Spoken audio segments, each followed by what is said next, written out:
Hello and welcome back to Mystery of Israel Radio.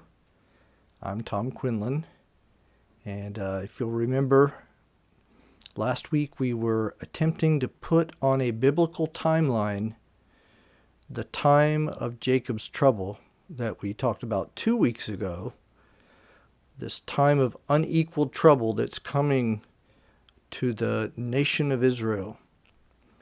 And last week we got to almost exactly 4,000 years after creation. If you'll remember, we touched on a few high points. We talked about Abraham coming 2,000 years after creation, to whom the promise was given that he and his seed would inherit that land, all the land where his feet touched. He would inherit that land with his seed forever. And those same promises were made again to Isaac and Jacob. And then after Israel was in Egypt for 400 years, Moses came and delivered Israel out of the land of Egypt. And the law was given, which complicated, in a sense, those promises, because it said, if you keep my laws and obey all my commandments, you will be able to keep this land and be blessed in it forever. But if you do not obey my laws and keep my commandments, you will be scattered to the four corners of the earth, and all of these terrible things will happen to you. You can read those, the curses, the blessings and the curses in Leviticus and in Deuteronomy. And then 500 years later, 3,000 years after creation, David comes along, to whom God made the promise that one of his descendants would be a king over Israel, sit on David's throne forever. Amazing promise. We've gone over that a couple of times. We got to the prophecy in the book of Daniel that came on the heels of Israel being taken into exile for 70 years into Babylon. And Daniel had read the prophecy in Jeremiah that this exile would last for 70 years, and he began to cry out to the Lord. And the Lord sent an angel to tell him something about the end, the climax. We called it the climax of the covenant that we had read about in Jeremiah, where God would make a new covenant with the house of Israel and the house of Judah, not like the covenant that he made with their fathers, which they broke. This covenant would come, and God would place his laws in their inward parts. And so this vision that God gave to Daniel sounded so much like that when it said that, well, let's just read it again. It's in Daniel chapter 9, verse 24.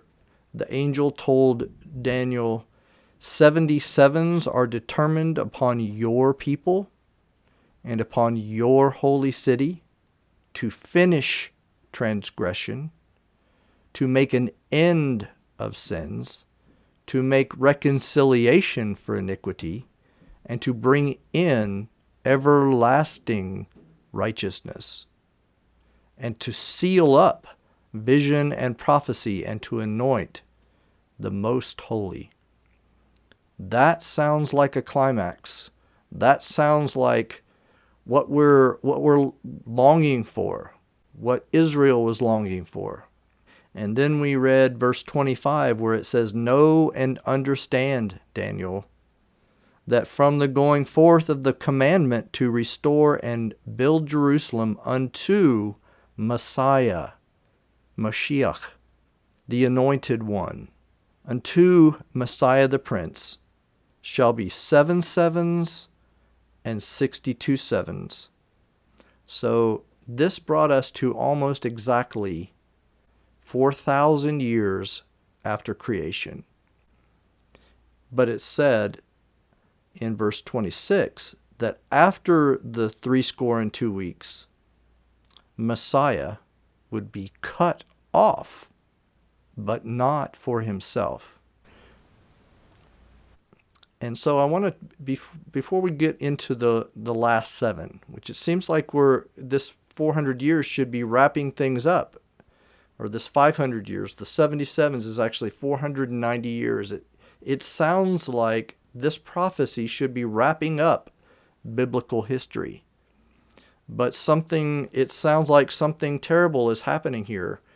The anointed one has been cut off. And so that same term is used in the book of Isaiah in chapter 53. And I just want to step back to Isaiah's prophecy there and just read a few verses. Let's start in verse 3. It says, He, and it's a mysterious He is despised and rejected of men, a man of sorrows and acquainted with grief. And we hid, as it were, our faces from him. He was despised, and we esteemed him not. Surely he has borne our griefs and carried our sorrows. Yet we did esteem him stricken, smitten of God, and afflicted. But he was wounded for our transgressions. He was bruised for our iniquities. The chastisement of our peace was upon him, and with his stripes we are healed. All we like sheep have gone astray. We have turned every one to his own way, and the Lord, Jehovah, Hashem, capital Lord, Yahweh, has laid on him the iniquity of us all. Got 2 more verses here. He was oppressed, he was afflicted, yet he opened not his mouth. He is brought as a lamb to the slaughter, and as a sheep before her shearers is dumb. So he opened not his mouth. He was taken from prison and from judgment, and who shall declare his generation? For he was cut off out of the land of the living. For the transgression of my people was he stricken. Verse 8 in the middle. For he was cut off out of the land of the living. For the transgression of my people was he stricken. So we were reading that at this almost exactly 4,000 years after creation, Mashiach, the anointed one, Messiah, Christ, was cut off, but not for himself. Other translations say, and have nothing, which is also talked about in Isaiah. So, where does this climax come in? This, of course, is a climactic moment. This is a highlight if God's anointed one comes and is cut off for us. We focus, as Christians, we focus on this. We meditate on the love of God demonstrated in sending someone so precious who is spotless and able to take our place in these terrible afflictions. But what about this restoration to Israel? It said in Isaiah, for the transgression of my people was he stricken. So this, in Daniel, we've gotten to 69 sevens, or 4,000 years after creation. But there's another 7. Daniel was told 77s are determined upon thy people and upon thy holy city. So I want to turn from Daniel over to the next book, which is Hosea. And I want to read a little bit out of chapters 5 and 6. This is a very sobering section, but I believe this is talking about where the 70th 7 is reckoned. So it says in chapter 5, we're going to start here in verse 14. For I will be unto Ephraim. Ephraim was one of the sons of Joseph, and he represents the 10 northern tribes.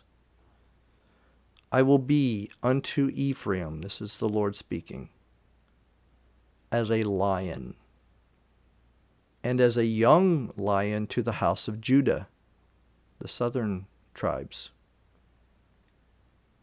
I, even I, will tear and go away. I will take away, and none shall rescue him. I will go and return to my place until. There's another until.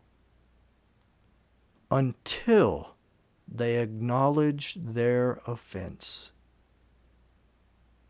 I will go and return unto my place until they acknowledge their offense and seek my face. In their affliction, in their trouble, they will seek me early. And it flows right on into chapter 6. Come. This is the people speaking. Let us return to the Lord.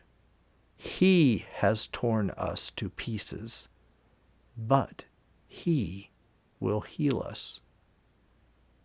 He has injured us, but He will bind up our wounds. After 2 days, He will revive us. On the 3rd day, He will restore us, that we may live in His presence. So I want to suggest to you that these 2 days, after 2 days He will revive us, are being reckoned from the cutting off of Messiah. They're being reckoned from when the nation abhorred the one that was sent to save. For the transgression of my people was He stricken. If we reckon 2,000 years, the psalmist says, a day with the Lord is as 1,000 years. From the cutting off of Messiah unto the 2 days, after 2 days, He will revive us. On the 3rd day, He'll raise us up.